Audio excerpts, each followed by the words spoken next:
ہیں۔ حضرت عمر رضی اللہ تعالیٰ عنہ کا دربار لگا ہے، ایک شخص کو پکڑ کر لوگ لے آتے ہیں کہ شخص نے ہمارے باپ کو قتل کر دیا۔ حضرت عمر رضی اللہ تعالیٰ عنہ نے پوچھا کیا ماجرا ہے بھائی؟ اس نے کہا جی واقعی میں ان کے باپ کا قاتل ہوں، لیکن میں نے قصداً قتل نہیں کیا۔ ہوا یہ کہ میں ایک مسافر ہوں، جا رہا تھا، راستے کے اندر سبز چراگاہ تھی، میرا اونٹ بھوکا تھا، اس چراگاہ میں داخل ہو گیا، اس کے بوڑھے باپ نے پتھر اٹھایا اور میرے اونٹ کو مارا، اس کی آنکھ نکل گئی، مجھے بڑا غصہ آیا، میں نے وہی پتھر اٹھا کر اس کے باپ کو دے مارا، لیکن وہ ایسے ٹکانے پہ لگا کہ اس کا باپ فوراً فوت ہو گیا۔ میرا قصد اور ارادہ نہیں تھا، لیکن بہرحال میں اس بات کا اقراری ہوں کہ میں نے اس کے باپ کو قتل کر دیا ہے، آپ جو حکم سنائیں میں اس کو قبول کروں گا، لیکن میں ایک مہلت مانگتا ہوں کہ میرے دوست، میرے بھائی کی کوئی رقم میرے ذمے ہے، میرے پاس اس نے امانت رکھی ہوئی ہے اور وہ مجھے پتا ہے کہ میں نے کہاں چھپا کے رکھی ہوئی ہے، اگر آپ فیصلہ کر دیتے اور میری گردن کاٹ دی جاتی ہے تو وہ امانت جو میں نے رکھی ہوئی ہے سنبھال کر کے، میرے علاوہ کوئی جانتا بھی نہیں ہے، تو وہ اس تک کون پہنچائے گا؟ اگر آپ مجھے 3 دن کی مہلت دے دیں تو میں جا کر کے اس کی امانت اس کو واپس کر کے پھر واپس آؤں گا، پھر یہ پھندا پھانسی کا میں اپنے گلے میں ڈلوانے کے لیے تیار ہوں گا۔ حضرت عمر رضی اللہ تعالیٰ عنہ نے فرمایا کہ کوئی شخص تیری ضمانت دے دے تو ہم تجھے چھٹی دینے کے لیے تیار ہیں۔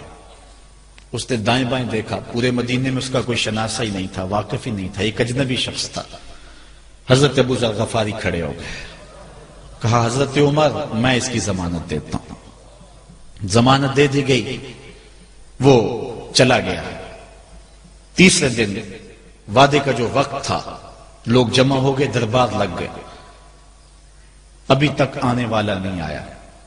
لوگوں نے کہا ابو ذر تو نے غلطی کی ہے، ایک اجنبی کی ضمانت دی اور ابھی تک وہ نہیں آیا، اور میاں صاحب فرماتے ہیں ایک بار جو پھائیں اڑ جاندے ہو پھر کدی نہ پھنس دینے۔ ظاہر ہے وہ چلا گیا، واپس تو نہیں پلٹ کے آئے گا، اسے پتا ہے کہ آگے سیدھی سیدھی میری موت ہے، تو تم نے یہ کیا غلطی کی؟ خیر آپ نے فرمایا کہ اگر وہ نہ آیا تو یہ پھانسی کا پھندا میرے گلے میں ڈال لینا، لیکن بہرحال میں نے اس کی ضمانت دی ہے۔ کچھ عرصہ بیتا کہ دور سے گرد و غبار اڑتا ہوا دکھائی دیا، جب صورت واضح ہوئی تو وہی شخص تھا۔ حضرت عمر فاروق رضی اللہ تعالیٰ عنہ کے دربار میں کھڑا ہو کہنے لگا حضرت کسی وجہ سے تاخیر سے پہنچا ہوں، معذرت چاہتا ہوں، اب جو حکم ہے پورا کیجیے۔ حضرت عمر رضی اللہ تعالیٰ عنہ اس کے پھانسی کے احکامات جاری کر چکے تھے۔ آپ نے فرمایا کہ ابو ذر یہ بتا کہ تو نے اس کی ضمانت کیسے دی جب تو اسے جانتا نہیں تھا؟ تو سنو حضرت ابو ذر غفاری نے کیا کہا۔ کہا ایک اجنبی میرے محمد کے مدینے میں پناہ مانگ رہا تھا اور اس نے چاروں سمت دیکھا اور کوئی شخص نہیں تھا جو اس کو امان دیتا اور اس کی ضمانت دیتا، تو میں نے اس لیے ضمانت دے دی کہ نہ بھی آیا تو اپنی جان چلی جائے گی، کل کو یہ تو نہیں کہے گا کہ محمد کے مدینے میں کسی نے ضمانت مانگی تھی، پورے شہر میں کوئی ضمانت دینے والا نہیں تھا۔